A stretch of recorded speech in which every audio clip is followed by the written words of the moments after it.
A few years ago, a big chunk of soil had clogged up the drain where this river, or whatever you want to call it, the drain from the field here. Big chunk of soil had loosened and clogged up the drain by the road, and what happened was that the water flowed over and essentially washed away a large portion of the road. We'll see if I can find any picture of it, but the point is that you could simply not drive up here even with a tractor. They had to do a lot of digging and stuff to repair the road. Now, I mentioned erosion. You can see very clearly here what I'm talking about. And the title for this video is Erosion Control. One way to do it is very obvious here. It is the trees, the roots, that are holding this together. The rocks have generally been washed away, or they may stand, but the water will still be going on the side of the rocks and pummeling the soil. So, how are you going to be planting trees very quickly and effectively? Willows. I thought that the moose had already been eating them up, as mentioned in an earlier video, but it seems that they had not. And I'm very happy to see it.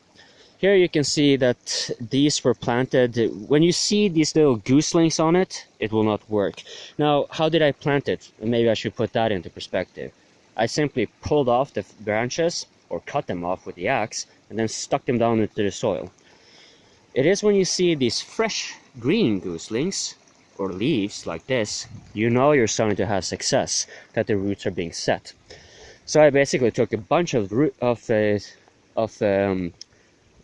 these branches and just kept stucking them down into the soil all around the area here. You can see even the rowan is doing quite nicely. So this means you can do it with rowan. I'm not so sure you can do it with birch, but that remains to be seen. Now obviously not all of them, even if you have some very nice one like this, doesn't seem to necessarily be sprouting all that well. It's incredibly easy to do. So if you have a place where you want to be growing some trees and you at the same time want to be preventing erosion, you see here the rocks remain, but they keep diverting the water, and the only thing that remains is the roots. And that's pretty much what holds this together. Without the roots here, the rock here would likely be loosening up and falling apart as well. So for starters, I just basically took along this side here. I think I had some here, but it seems to have been pulled off probably by the moose.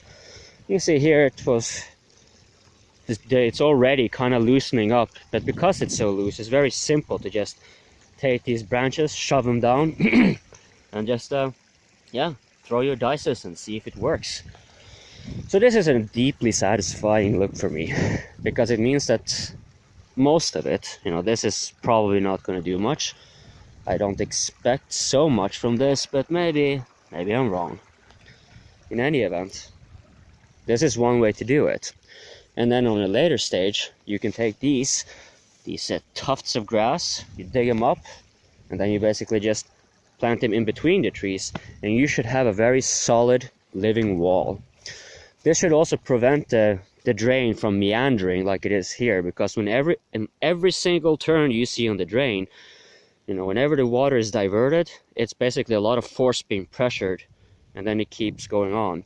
And you may have noticed on certain rivers that eventually it will erode, and then it will straighten out again, and then you will end up having a pond on the side. So yeah, that's erosion control. Next year I'll be taking the rest. But keep in mind though, you can only do this in winter.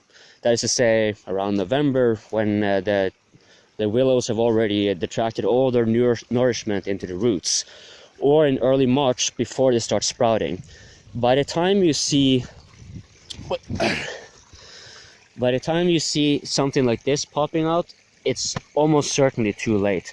And most of these which had these already, they were taken winter. It was before they actually started getting this, but I think because we had such an unusually warm winter when I did cut them, they got quite confused, and getting cut had probably released some hormones that made them basically turn into spring mode a little bit too early. You can see here it's kind of pulled open. I'm not sure how this will work, but it seems to be greening. So yeah, well, we'll see how this works.